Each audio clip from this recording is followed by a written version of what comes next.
Reach for the speed, reach for the whistle, go where the rail may run. Reach for the words, reach for the story, follow the rainbow sun. To a shining time station, where dreams can come true, waiting there for you.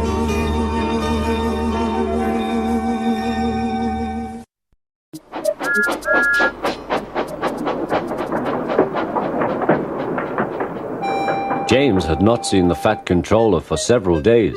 He was left alone for being naughty, and was not even allowed out to push coaches and trucks in the yard. Oh dear, he thought, I shall have to stay in the shed for always, and no one will see my red coat again. All because I went so fast I made a hole in one of my coaches that had to be mended with, of all things, a passenger's bootlace.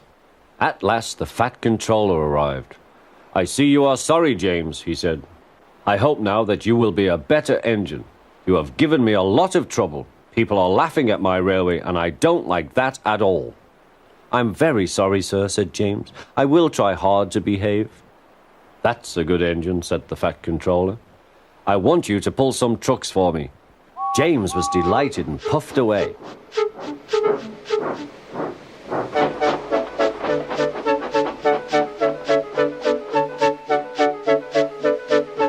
Here are your trucks, James, said Thomas. Have you got some bootlaces ready? And he ran off, laughing. Oh, said the trucks. We want a proper engine, not a red monster. James took no notice and started as soon as the guard was ready. Come along, he puffed. We won't, screamed the trucks. But James didn't care, and he pulled the screeching trucks sternly out of the station.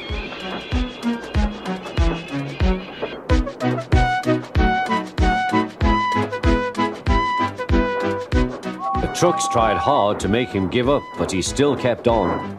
Sometimes their brakes would slip on, and sometimes their axles would run hot, and each time the trouble had to be put right. And each time James would start again, determined not to let them beat him. Give up, you can't pull us, you can't, called the trucks. I can and I will, puffed James, and slowly but surely he pulled them along the line.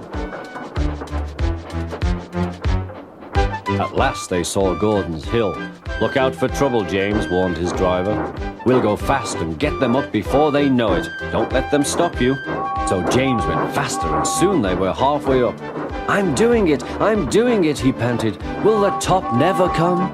Then, with a sudden jerk, it all came easier. I've done it, he puffed. Hooray! It's easy now. But his driver shut off steam. They've done it again. We've left our tail behind. Look. The last trucks were running backwards down the hill. The coupling had snapped. But the guard stopped the trucks and got out to warn approaching engines. That's why it was easy, said James, as he backed the other trucks carefully down. What silly things trucks are. There might have been an accident. Shall I help you, James? Called Edward. No, thank you, answered James. I'll pull them myself. Good. Don't let them beat you. You're doing well, whistled Edward, as James slowly struggled up the hill. I can do it, he puffed. He pulled and puffed as hard as he could. I've done it, he panted.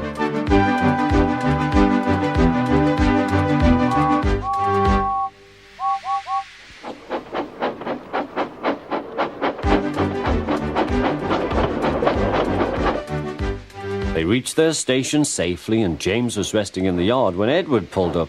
Peep, peep, he whistled. Then James saw the Fat Controller. Oh dear, what will he say, he asked himself.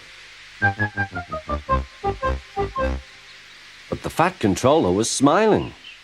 I was in Edward's train and I saw everything, he said. You've made the most troublesome trucks on the line behave.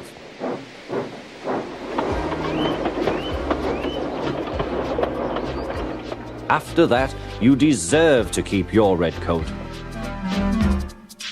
Reach Reach for the speed, reach for the whistle, go where the rail may run. Reach for the words, reach for the story, follow the rainbow sun. To a shining time station, where dreams can come true, waiting there for you.